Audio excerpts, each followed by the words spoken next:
Ош шаарында өлкө боюнча укук бузуулардын алдын алуу жана болтурбоо максатында жарыяланган 2 айлыктын жыйынтыгы чыгарылды. Жаркын келечек 2024 аталыштагы форум Ош шаардык ички иштер башкармалыгы тарабынан уюштурулуп, ага шаардагы муниципалдык аймактык башкармалыктагы коомдук кабыл алуу бөлүмдөрү, жергиликтүү бийлик өкүлдөрү, Ош шаардык казыятынан жана билим берүү башкармалыктарынан адистер катышышты. Анда Ош шаардык милициясы 1 жыл аралыгында кылмыштуулуктун санын кыскартуу багытында аткарган иштерин тааныштырды.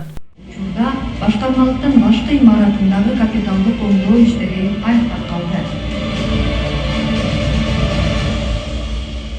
Форумда Ош шаардык ички иштер башкармалыгынын башчысы жарандардын коопсуздугун сактоо, жаш өспүрүмдөрдүн кылмыштуулугун алдын алуу, үй бүлөлүк зордук зомбулуктарды болтурбоого өзгөчө көңүл буруу зарылдыгына токтолду. Ага катар тармактын кызматкерлерине керектүү шарттар жаралып, жаңы техникалар менен камсыздалып жатканын кошумчалады.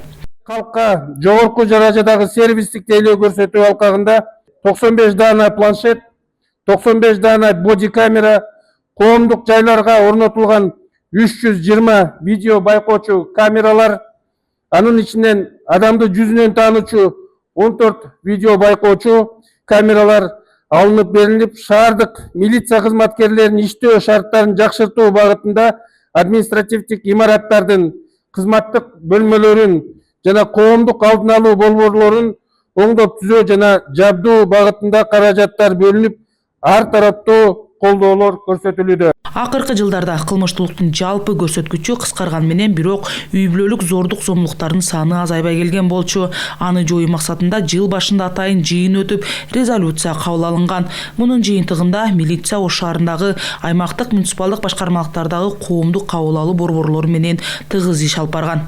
Таасирин берет деп, ата-энеси бардыгы немеде жүрсө, Россиялап жүрсө, башка чет мамлекеттерде жүрсө, ал баягы чоң энелерин таштап коюп атат. Алардын эми контроль болбойт. Ошон үчүн мынау аймактык тескерчилер тарабынан, айыл аймактык башкармалыктын социал адистеринин тарабынан, айыл башчыларынын тарабынан азыр ошолорго жакындан жардам берүү иштери жүрүп атат. Бирок зордук зомбулуктун немеси балдардын жакшы иштегенине байланыштуу азыр азайып атат. Форумдун жүрүшүндө үй бүлөлүк зордук зомбулук көйгөйүн чагылдырган сахналык көрүнүш көрсөтүлдү. Жыйынтыгында атайын резолюция кабыл алынып, тиешелүү тармактарга жүктөлдү. Ал эми 1 жыл аралыгында кылмыштуулуктун алдын алуу багытында күч түзүмдөрү менен чогуу иштешкен кызматкерлерге сыйлыктар тапшырылды. Башкармалыгын ардак грамотасы менен сыйланышсын. Айжаңыл Турдумаматова, Мунарбек Арзыбек уулу, ЛТР, Ош шаары.